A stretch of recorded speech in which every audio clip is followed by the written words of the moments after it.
Okay, so quick review time of the InMotu old school practice saber M1 curved. If you want the long form review, longer form thoughts of it, then check out the link in the description. I'll link to that, or just look in the other published videos. It should have been out last week. This here is just the compressed version. I hope I'll keep it concise. I know I tend to ramble. So just to get to the points real quick then.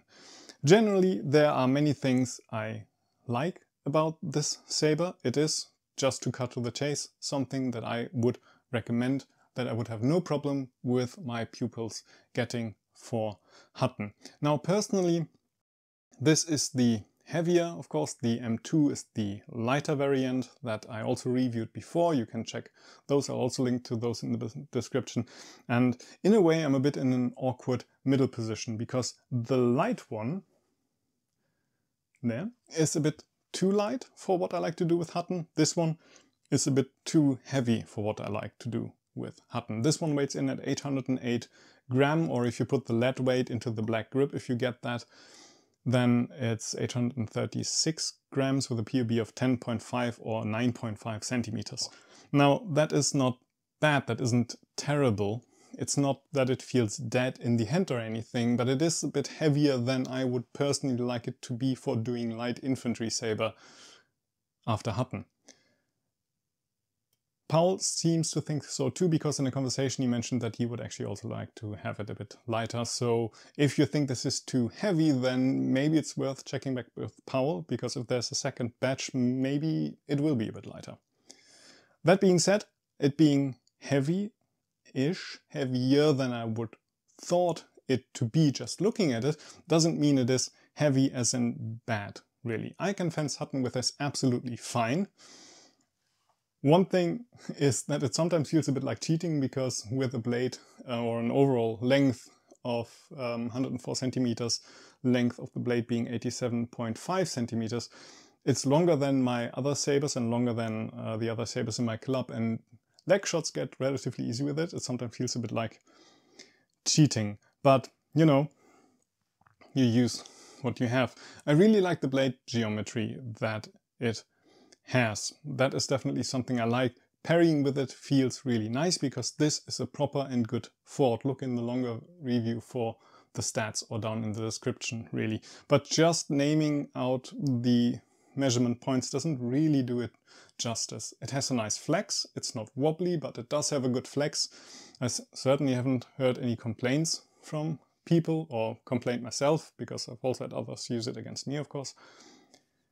What I really like about it is that it is a standardized sports tang, so it is completely compatible with other equipment.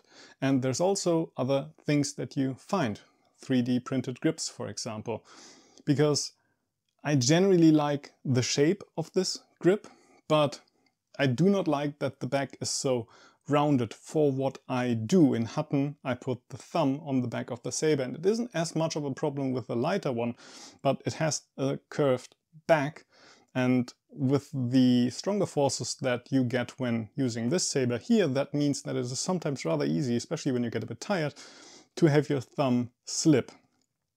So I would have wished the grip to have a bit of a flatter back. It's probably something that I'll actually try to file out myself. It wouldn't need to be much, just something. Now the good thing is, because this is standardized tang, there is actually options out there. You don't need to get this grip. You have quite an easy time finding a replacement for it if you know someone who can print, or know where to order a print. I know that Oliver Janseps made a Mensur grip available that is very ergonomic for putting the thumb. I used that for the lighter straight blade, actually, before I changed it out to sports equipment, which I could, because it is all, you know, compatible and standardized. That is really quite nice.